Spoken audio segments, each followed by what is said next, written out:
legendary Richard Turner with us. So this is a great opportunity, and thank you so much for this interview. It's my honor and my pleasure to be with a lovely lady from Estonia. Thank you so much.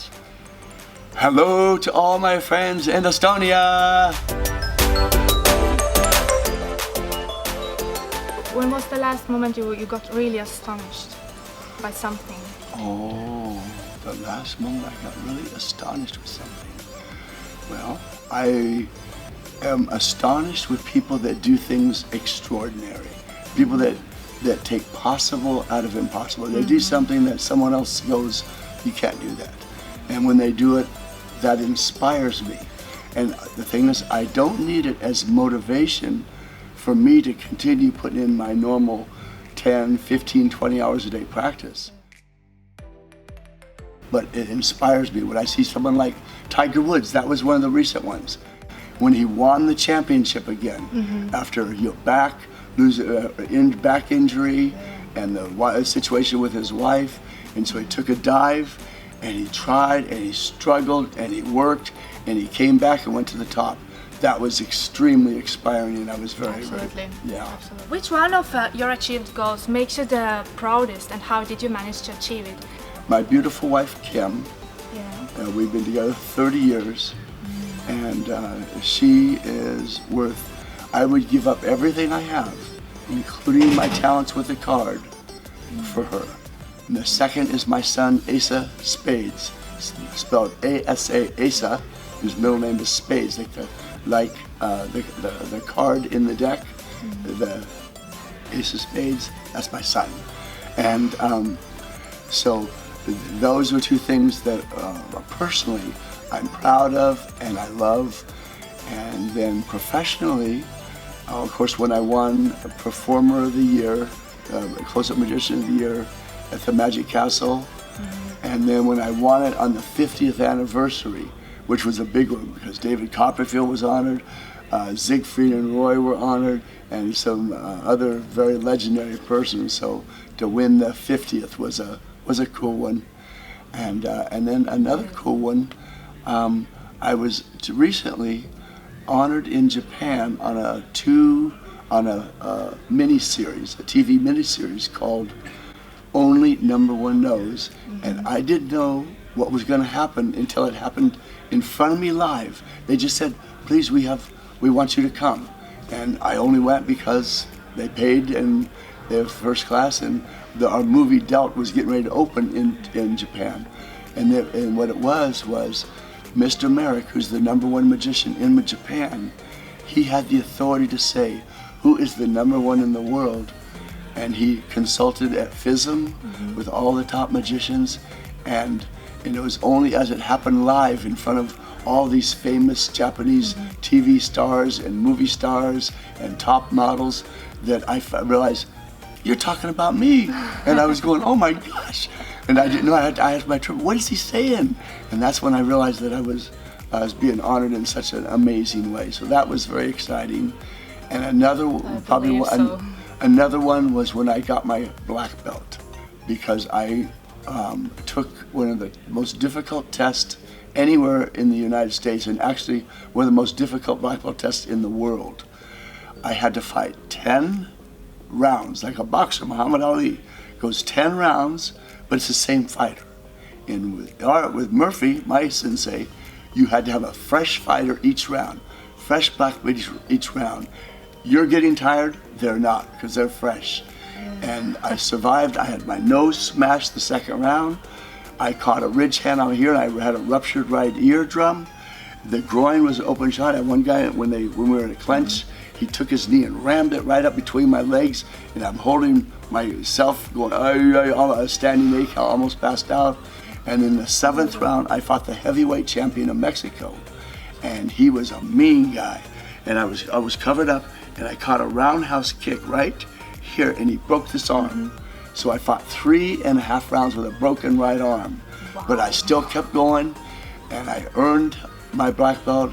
And the next day, the whole bloody mess was spread across the front page of one of the biggest newspapers in the United States, called the Los Angeles Times. So it was pretty cool. That is amazing. what are the elements, characteristics, actions that a great magician must have? First, passion. Anybody, whatever area, you must be passionate about what you do. You must not have to force yourself to do it. It has to be the other way around. People have to force you to stop. Yeah. You know, people would have to take the cards out of my hand, and I would, hey, you know. The only time I wasn't practicing was when I was fighting, training, or well, even eating I would practice, and even in the ocean, showering and surfing, I'd have cards in my hand, and you can watch it on so incredible. different movies. But passion is the first thing, and then when you want to, first you decide the area that you want to go, and if we're talking about magic, decide which area. You don't want to be a jack of all trades, because then you're not really good at anything. Yeah. Pick an area. My area is all gambling, the gambling techniques, which with card magic and sleight of hand are considered the most difficult things to develop. And so that was the area that I loved growing up, because I played cards and I always wanted to win. So I figured out ways so that I could win, and I did win. And so that was what I was passionate about. And then when I had the privilege of meeting Professor Di Vernon, who was considered the father of close-up magic, and for the past 100 years was one of the most influential men in sleight of hand. And he spent his life chasing down professional gamblers to learn their secrets of the moves that they would use at the card table to take the money from the other players. And with the gambling stuff, you can't use misdirection like a magician. You can't wave over here and do something over here. No misdirection.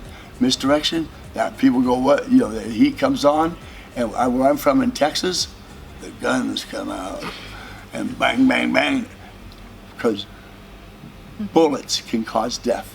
Lead poisoning, yeah. but that's the first thing. Like I said, it's passion. Analyze what you do, break it down piece by piece, component to component, move to move. Analyze every aspect of what it is you want to do, and figure out how it's the most naturally done. You don't want strange, unnatural actions. Some magicians will cover a bad action with a more unnatural action to cover the fact that they're doing something. They might do a real big action to cover up another action, and that becomes suspicion on top of suspicion.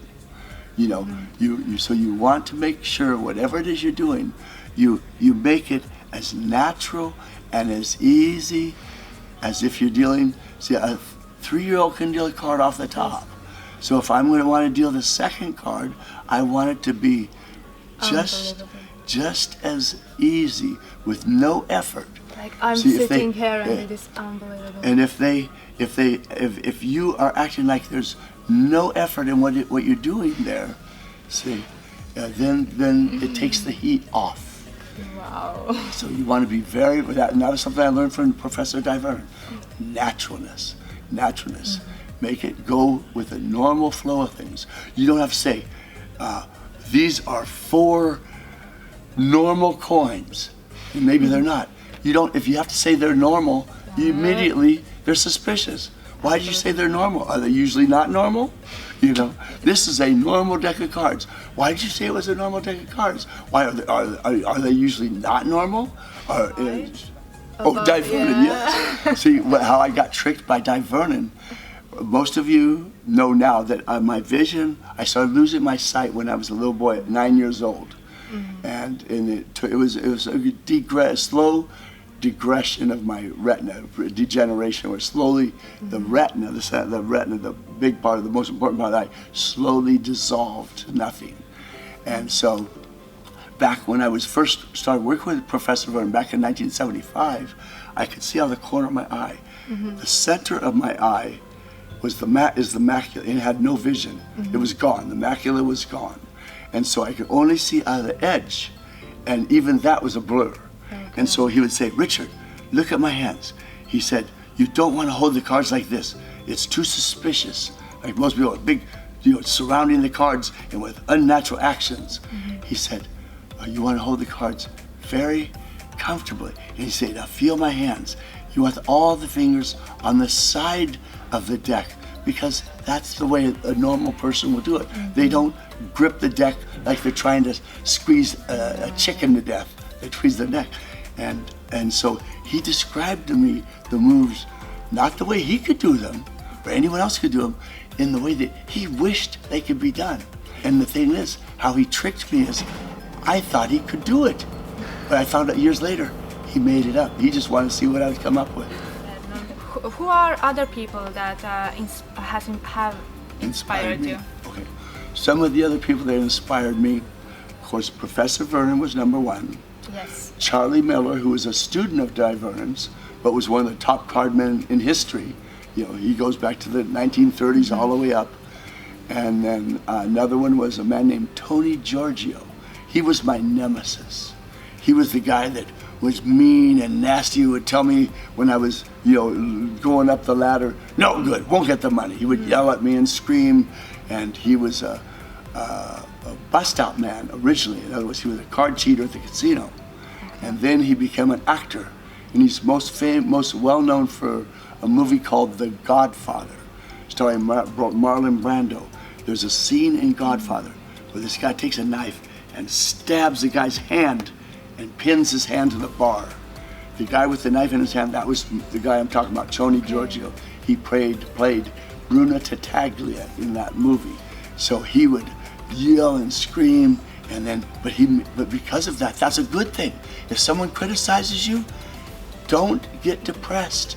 Take it to heart. Yes. Use it for to inspire you better. Giorgio would say this, and so I would, okay, that means I don't do it this way. I should do it this way. So it made me work harder, and then eventually we battled each other for about 20 years.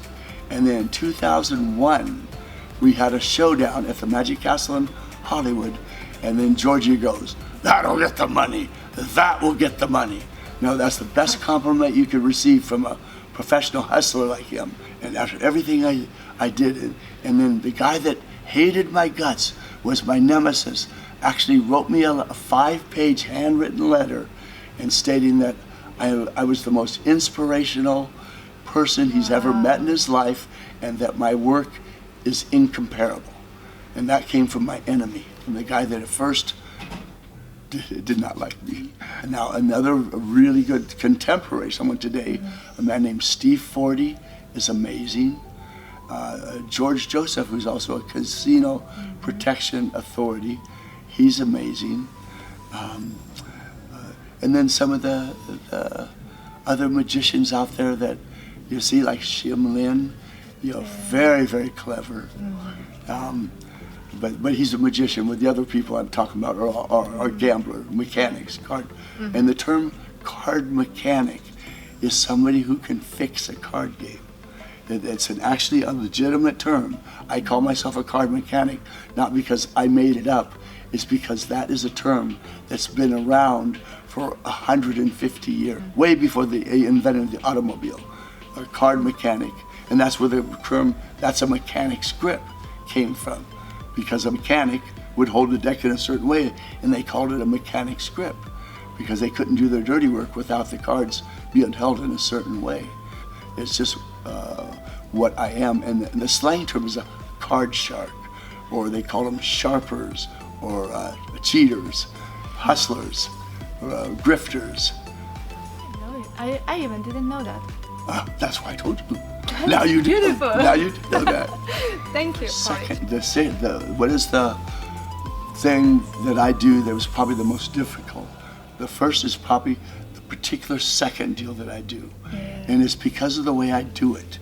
Most people will hold the deck in a mechanic's grip, and when they go to deal the second, they will cross their thumbs so they can access the top part of the second card, and they will deal it out. And the thing about this is you can see the card coming out at this upper corner, and I'm exaggerating it. And then crossing the thumbs itself is an unnatural action. And then they'll hide it by doing this. We call them necktie dealers, because they're bringing it up to the necktie. As soon as they do that, they're hiding their dishonest action with a more dishonest action, Yeah, like we talked about earlier. Yeah. Now, if you watch this is my push-off, and Professor named it the Turner Sweep Second, and the thumb doesn't go anywhere near the top, That is and so you can amazing. see, you can see there's no leaking, and I only have a instant, because it's only when the thumb is crossing right here that I have a chance to get a hold of that card and deal it out, and that's how fast I can do it. Wow. Yeah, so once again, you only have a blink of an eye to engage that second card and deal it out, and it's the instant I cross here that I get it out. So to have developed it like that, where there's none of the unnatural actions, and I'm taking the card where the card is, that I have done this in front of a live audience. I've done tens of thousands of shows, and I've done the move in front of a live audience over 5 million times, and I've actually done it in practice over 100 million times. We're talking early. I'm doing this. I deal a second, I put it in the middle. Deal a second, put it in the middle, and I'll do that like 5 hours, 18,000 times in a row at a time. 3,600 times in an hour. I'll just sit there, deal one out, put it in, deal it, and I just do it subconsciously. I create a move, analyze it, practice it in slow motion till I know that's exactly what I want, and I'll sit there do it slow motion, and then it becomes a subconscious habit. I don't have to think about doing it. I'm just sitting here talking, I'm walking down the street. I actually was on a jet boat yesterday where the jet boat zooms really, really fast. Goes 60, 70 miles an hour, and the water splashing over, and I wanted to see if I could practice it. So they even filmed it, and the whole time I'm like this, dealing the second card out, put the milk, I had it like this to kind of block some of the water, and my hands got totally soaked, the cards got totally soaked, and then every now and then I would stop, and I'd see if I could still fan the cards, and then I would stop and see if I could still do a one-handed shuffle, and then I would go back to dealing seconds during that 1 hour of just zipping at 60, 70 miles an hour in that jet boat. Oh So my I like God. to put myself in position to challenge, to make it harder. Like a baseball player, when they warm up with 2 or 3 bats. If they can practice with 3 bats, then when they get 1 bat, boom, it feels so easy. When I used to fight, I would put around my ankles weights, ankle weights, and I'd put a 10-pound and a 2.5 pound, 10 pound and 2.5 pound on each leg. So that's like 12.5 pounds extra weight, and I'd practice all my kicks. And then when it was time to fight, I'd take them off, and my legs just flew like they were butter, Oh my God. like a butterfly. You use mostly B cards. Well, I'm a card connoisseur. I like a quality made card. The United States Playing Card Company makes the best cards in the world. And B has always been their premium product. Like you go into a store and you buy a piano store. They have the cheap ones, medium price, and the very expensive ones. These were always the most expensive. And the second that the most common was the bicycle rider back. And if you go into the store, in one corner, upper left, would only be 2 rows, a row of red B, a row of blue B, and then they have 4 rows of bicycle poker size, then they'd have a row of bicycle bridge size, the smaller ones, then they would have the pinochle decks and all the other oddballs that go down the line. But this was always their premium deck, their best made deck. All right. Funniest thing that happened to me probably during a show. The funny thing that happened to me, that was a funny thing. I was thinking of something funny that I did. I was the subject of a movie called Dealt, D-E-A-L-T, like Delta-handed cards. And you can watch it in Estonia on Netflix. All right. Yes, you can watch the movie. And they spent 5 years filming it. And the last scene in the movie, my sister, she also lost her vision. Yeah. It was the same as I did. And the last scene in the movie, you see her showing me how to walk her CNI dog. If you would have saw what happened right after that, my son was behind me, and it was wintertime, so I had a coat on it, and in my coat was a flatulation machine, a fart machine, that makes a sound. So we're walking, and all of a sudden he pushes the button, and then my sister goes, "Rick, you." I go, "Lori, that was you." She goes, "That wasn't me, that was you." Then he pushed the button, another big one, and I go, "Lori, that's you." She said, "That's not you. They're filming us and you're sitting there farting." I go, "It's your dog." And she goes, "My dog does not fart." "That's the dog. Your dog is farting." And she goes, "My dog doesn't do that." And she was so bloody mad. My dog doesn't do that.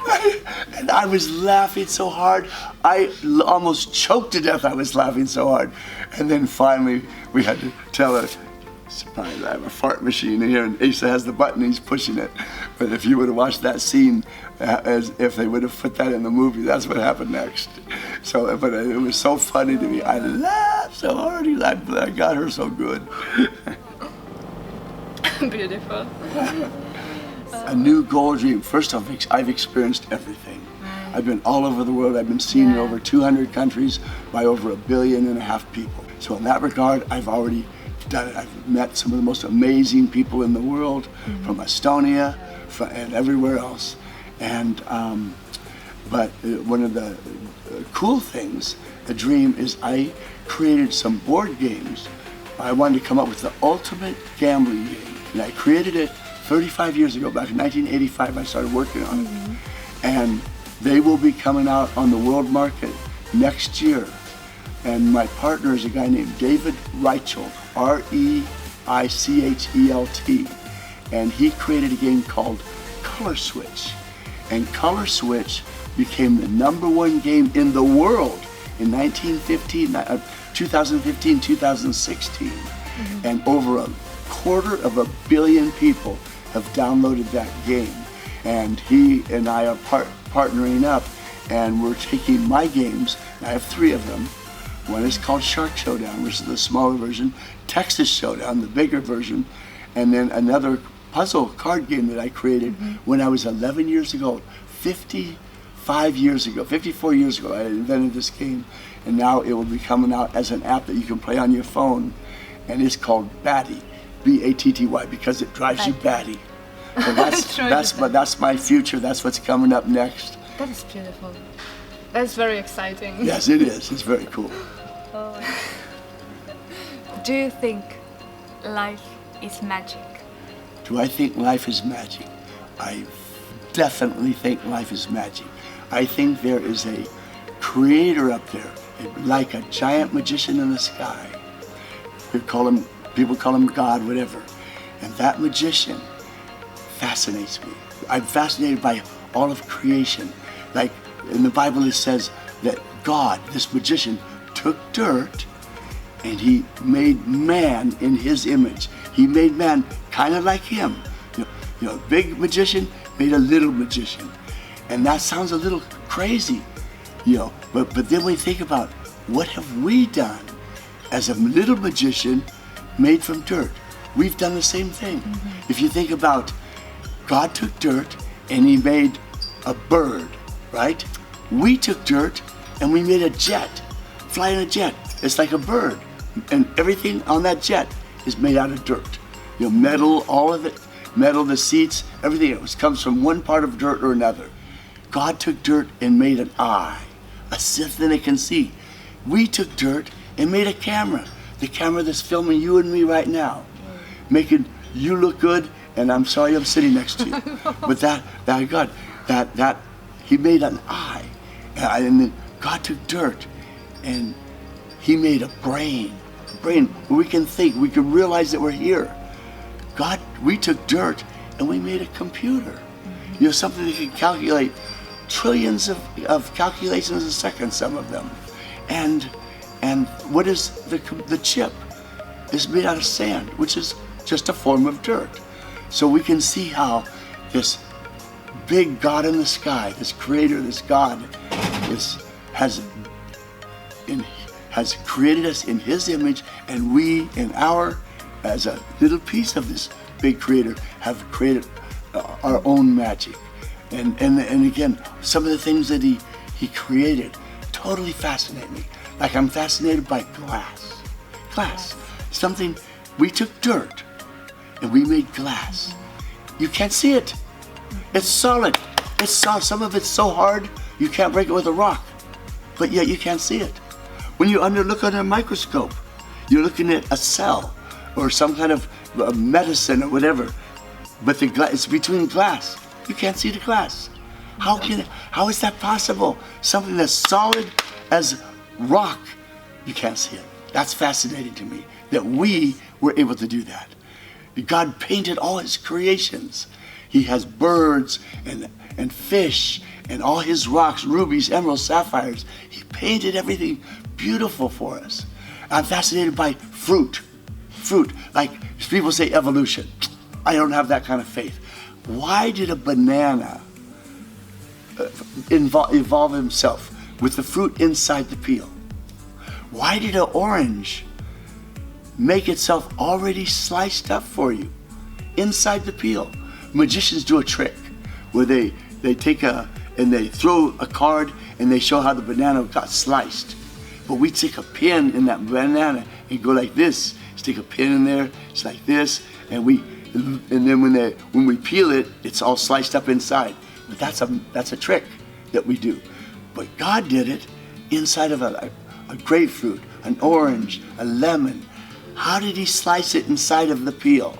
To me, that shows that there's a creative engineer behind everything. And then we have that same mind, and we are able to then create our own magic. That is so beautiful. Absolutely awesome. Thank you so much for your time. Is there any place where we can find you online, maybe? Oh yes, my website is richardturner52.com. richardturner52, like how many cards in a deck.com.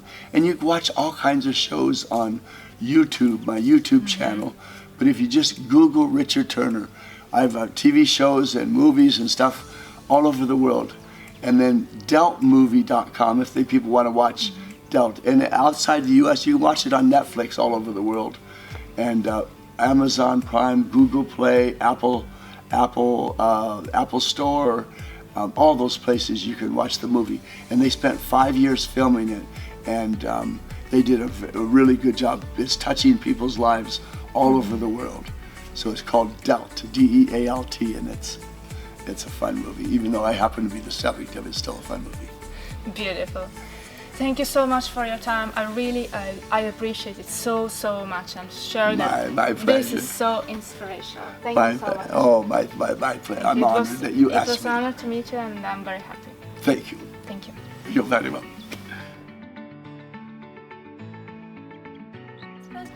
Is there anything that you would like to talk about or say or that we haven't mentioned yet? Hello to all my friends in Estonia.